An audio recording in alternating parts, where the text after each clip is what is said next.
무릎이 아파서 걷기도 힘들고 밤에 무릎이 쑤셔서 잠을 못 자는 분들 많으시죠? 주사도 맞아보고 약도 먹어봤지만 결국 인공관절 수술을 해야 하나 고민하시는 분들 많으실 텐데요. 무릎이 아파서 병원을 찾으면 연골이 손상됐다는 이야기를 듣는 경우가 많은데요. 연골은 한 번 다르면 다시 자라기가 어렵다고들 하는데 최근에는 연골 재생술이라는 치료 방법이 많이 알려지고 있습니다. 하지만 실제로 어떤 원리로 연골을 재생시키는 건지, 모든 사람이 받을 수 있는 건지, 그리고 수술 후에는 어떤 관리가 필요한지 궁금해하시는 분들이 많은데요. 오늘은 서울세계로병원 정재훈 원장님과 함께 이 궁금증들을 차근차근 풀어보겠습니다. 안녕하세요, 원장님. 안녕하세요. 건강한 관절로 행복을 드리는 정재훈 원장입니다. 반갑습니다.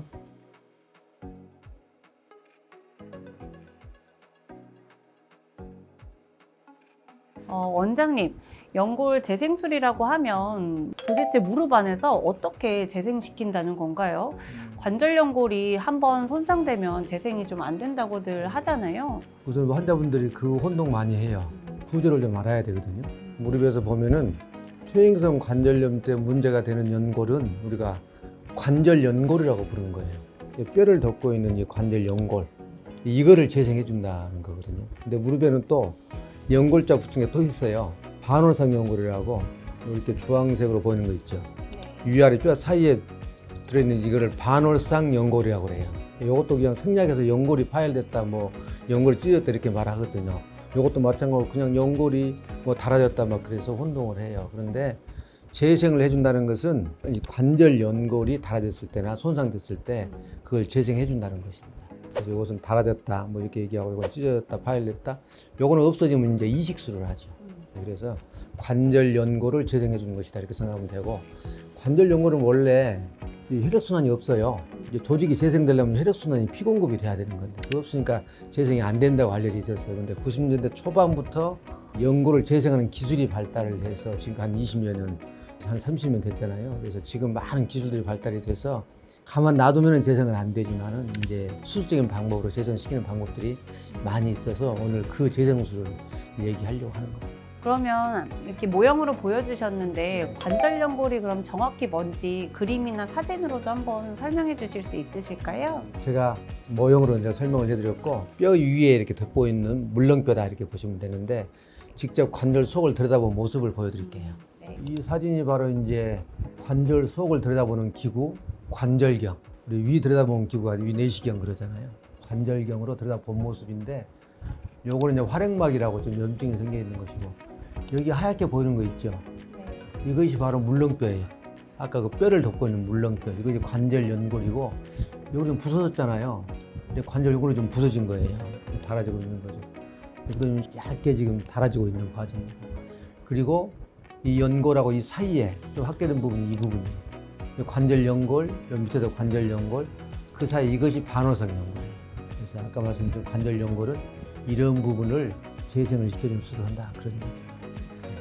이렇게 중요한 관절 연골, 보통 어떤 경우에 그럼 이렇게 손상되거나 닳아질 수가 있을까요?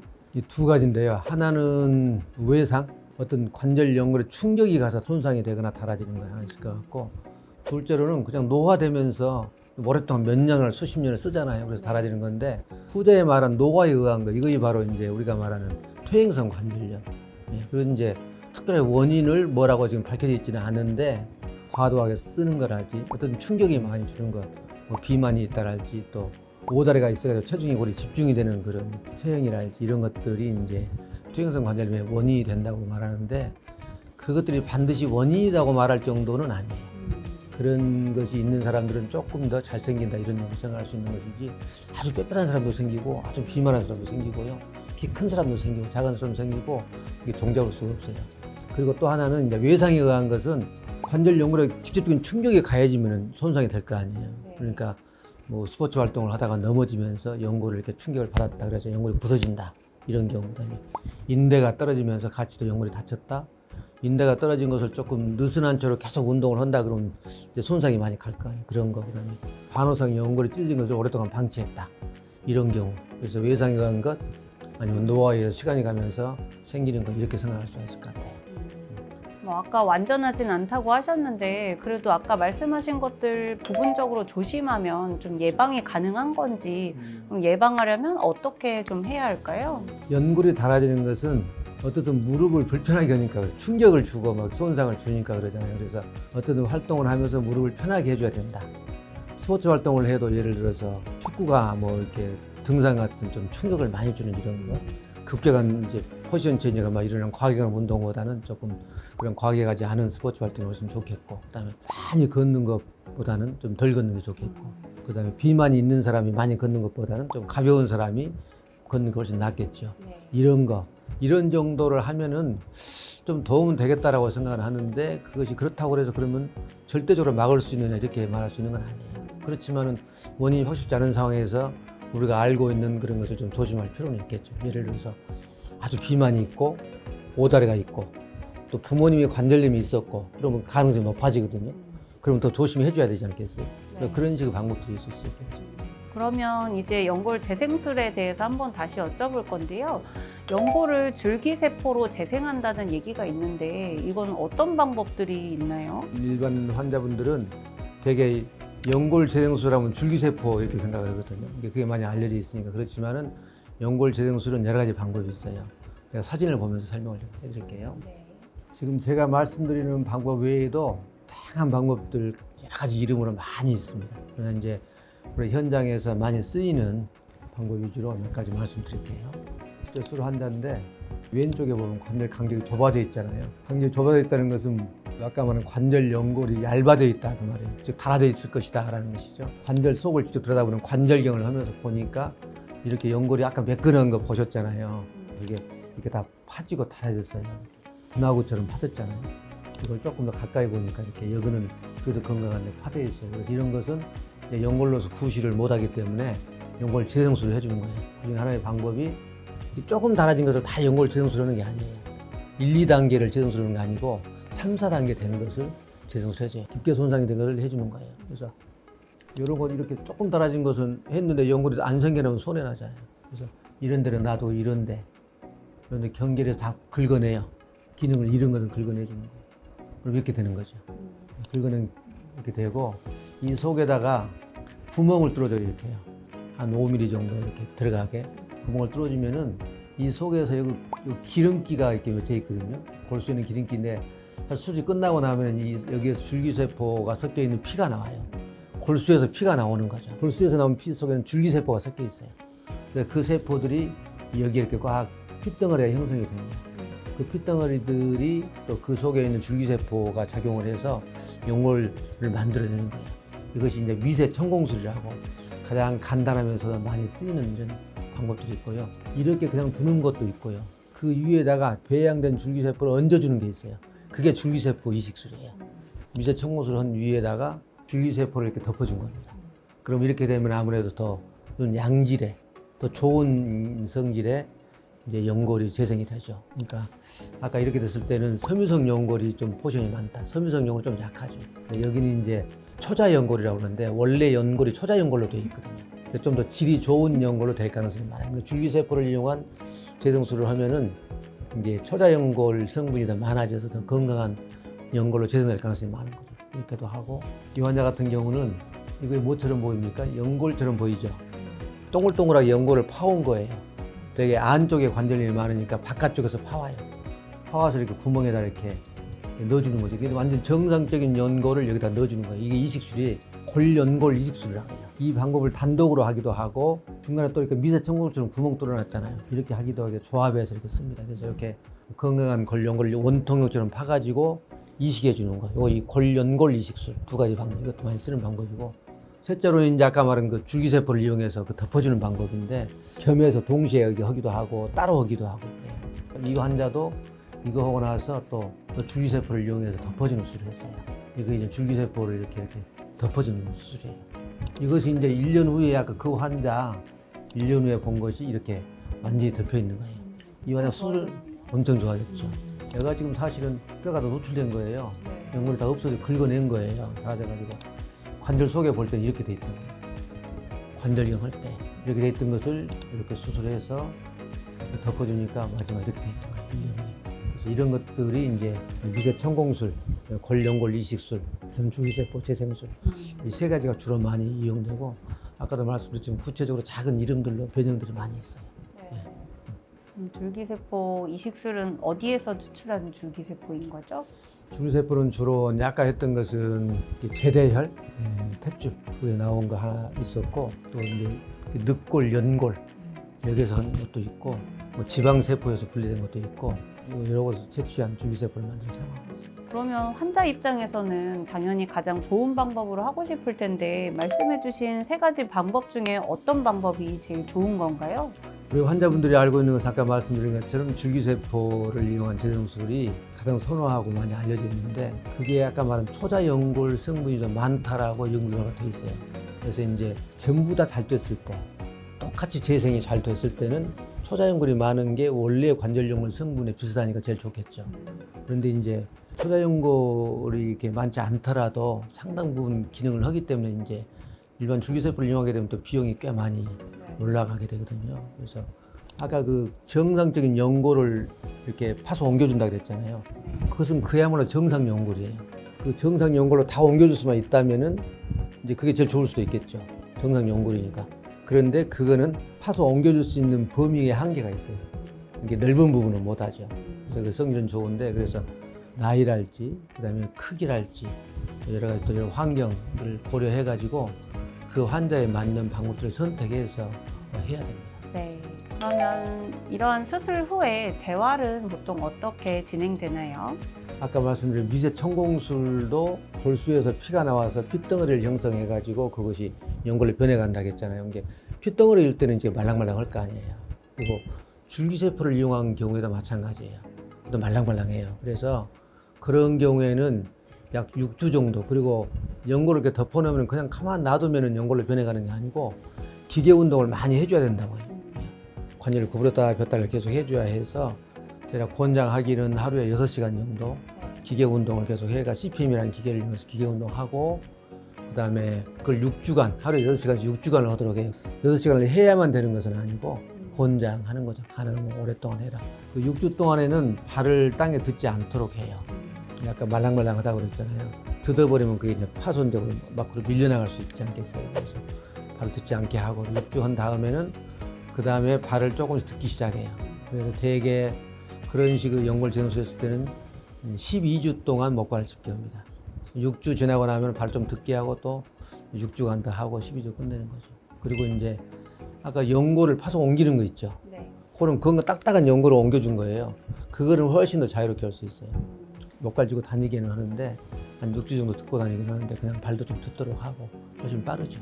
기계 운동도 좀 덜 해도 되고 그런 식으로 재활을 해가고 그리고 이제 오랜 기간 동안 발을 안 딛고 다니잖아요. 중요한 게 근육이 빠지는 거예요. 근육이 빠지면 그거 회복하기 진짜 힘들어요. 그래서 근력 강화 운동을 꾸준히 해주도록 권장을 해요. 그런 게 주된 재활 치료라고 보시면 돼요. 그러면 이러한 수술을 하면 연골이 이전처럼 그래도 재생이 다 되는 건가요? 덮이는 것은 이제 수술 후 1년쯤 후에 되게 보는데 덮이는 것은 거의 덮여요. 그리고 아까 미세 천공수만 했을 때보다는 줄기세포를 덮어줬을 때 훨씬 좋아요. 그래서 이제 요즘은 그렇게 많이 하고 있고 그러나 좀 더 좋게 된 사람도 있고 좀 덜 좋게 된 사람도 있고 그렇죠. 아직 1년 됐을 때도 좀 말랑말랑한 사람도 있고 좀 단단한 사람도 있고 그래서 현찰인데 거의 덮이긴 한다 대부분. 최소한 90%, 80, 90% 이상은 덮인다. 그렇지만은 중요한 게 정상보다는 조금 덜 좋은 연골이 덮인다. 그렇더라도 아까 뼈가 다 노출돼가지고 살색으로 보였는데 그 덮이는 게 얼마나 좋은 겁니까? 가치가 크죠. 네, 8, 90%면은 정말 큰 게 느껴지고요. 그럼 이런 연골 재생술 후에 장기적으로는 어떻게 좀 관리를 하는 게 더 좋을까요? 제가 환자분들한테 권장하는 것은 관절염이 똑같이 있다고 생각하고 쓰세요. 그래요. 잘못 생각하면은 되게 이렇게 연골 재생이 잘 되면은 이제 1년 후에 보고 나서 재생이 잘 됐습니다. 그리고 실제로 환자분들 많이 통증이 줄어들거든요. 그러면 까딱하면은 이 관절염 나섰네 이렇게 생각할 수도 있거든요. 그러면 함부로 쓰게 되잖아요. 그러면은 재생된 연골은 아무래도 정상보다는 덜한 연골이고 또 처음에 관절염이 발생할 때 완전 정상 연골이 관절염이 된 거잖아요. 근데 하물며 덜 좋은 연골은 또 나머지 소재가 많이 있어서 관절염이 계속 있다고 생각을 해라. 그래서 활동 관리, 활동 무리하게 하지 말자. 체중이 많이 늘어나면 또 그만큼 무거워서 충격이 많이 가니까 체중 관리하자. 그다음에 근육이 상당히 중요해요. 근력을 강화시키면은 관절이 튼튼해지기도 할 뿐만 아니라 충격을 좀 흡수해주는 그런 역할도 하기 때문에 근육이 중요해요. 그래서 그 세 가지 주로 강조해요. 활동, 체중, 근력 강화. 세 가지. 세 가지 기억하셔야 될 것 같고요. 그러면 이런 연골 재생술만 하면 되는지 아니면 좀 다른 수술과 같이 하시는 경우가 있는지 궁금한데요. 연골 재생술만 하는 경우는 오다리가 없는 경우, 다리가 한 휘지 않는 사람 이런 경우는 연골 재생술만 하기도 하는데 제가 생각에는 좀 오다리가 아니어도 약간 그 체중이 안쪽으로 쏠리는 것보다는 바깥쪽으로 이제 병이 없는 쪽으로 쏠리는 게 낫잖아요. 그래서 절골술이라는 걸 같이 해주는 수가 많아요. 더군다나 이제 오다리가 확실하게 있는 사람들은 절골술을 같이 해줘요. 그 사례를 하나 보면서 설명해 드릴게요. 절골술을 해주게 되면은 체중을 약간 바깥쪽으로 돌려주니까 일상생활할 때 이제 충격이 덜 가지 않겠어요. 이 재생된 연골에 충격이 덜 가니까 덜 달아질 수 있겠다는 것이죠. 이 환자는 연세가 좀 50대 초반으로 좀 젊어요. 이 왼쪽을 보면 거의 닿잖아요. 관절 두 개가 붙었잖아요. 그러니까 관절염이 굉장히 심해서 사실은 연골 재생술이 좀 어려울 수 있는데 이렇게 되면 이제 축을 이렇게 그서 보면 이렇게 쭉 그으면 체중이 되게 안쪽으로 쏠리거든요. 그럼 내가 달아지니까 수술할 때 여기 연골 재생술을 해주고 나서 이쪽으로 체중이 덜 오도록 체중을 이쪽만큼 옮겨주는 수술, 그게 절골술이거든요. 요거는 수술 전 사진이거든요. 요 고관절의 중심에서 발목의 중심으로 선을 긋으면은 이 쭉 근 선이 원래는 무릎의 중심을 지나거든요. 그런데 여기 안쪽을 지나잖아요. 이 얘기는 이쪽으로 체중이 집중된다는 거예요. 근데 여기 사진 보면은 관절이 많이 좁아져 있어서 연골이 많이 닳아졌구나 이렇게 짐작이 되잖아요. 그래서 여기 연골 재생술을 해주게 되면은 또 이 구조를 이렇게 놔두면은 여기에 체중이 집중이 되면 또 닳아질 거 아니에요.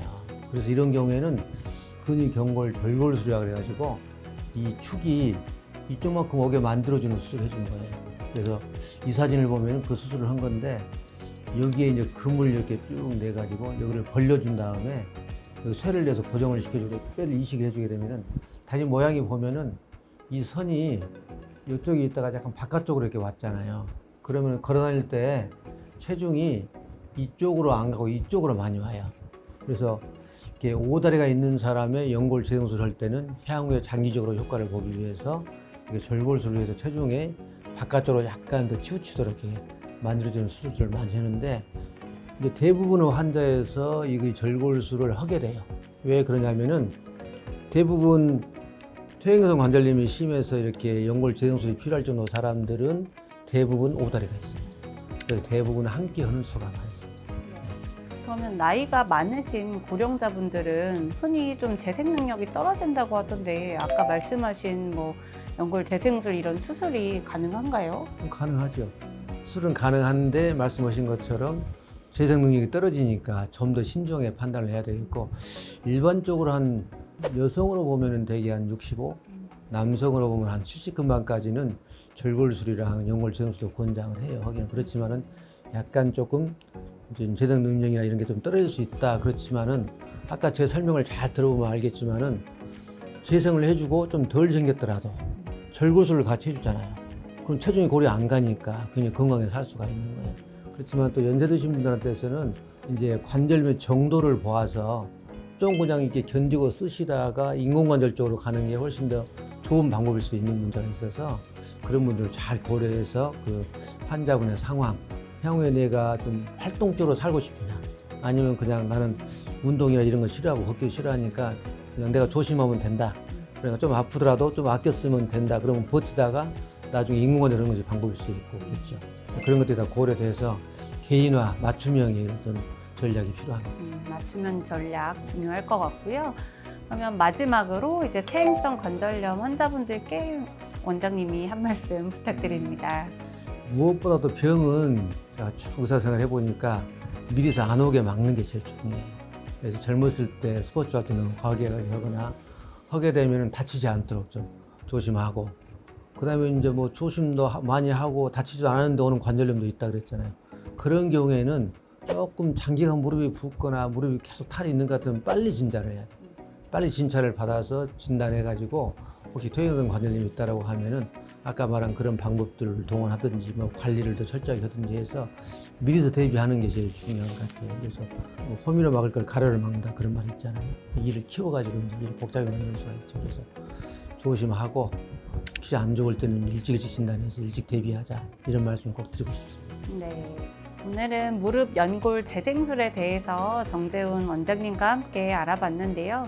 연골은 한번 손상되면 회복이 어렵지만 말씀하신 것처럼 적절한 치료와 꾸준한 관리로 충분히 기능을 회복하고 더 오래 쓸 수 있습니다. 혹시 무릎 통증이 계속되거나 이미 연골 손상 진단을 받으셨다면 혼자 걱정하지 마시고 꼭 전문의의 진료를 보시기 바랍니다. 오늘 영상이 도움이 되셨다면 좋아요와 구독 눌러주시고 궁금한 점이 있으면 댓글로 남겨주세요. 저희가 확인하고 정재훈 원장님이 직접 답변해 드리겠습니다. 그럼 다음 영상에서 다시 찾아뵙겠습니다. 시청해 주셔서 감사합니다. 감사합니다.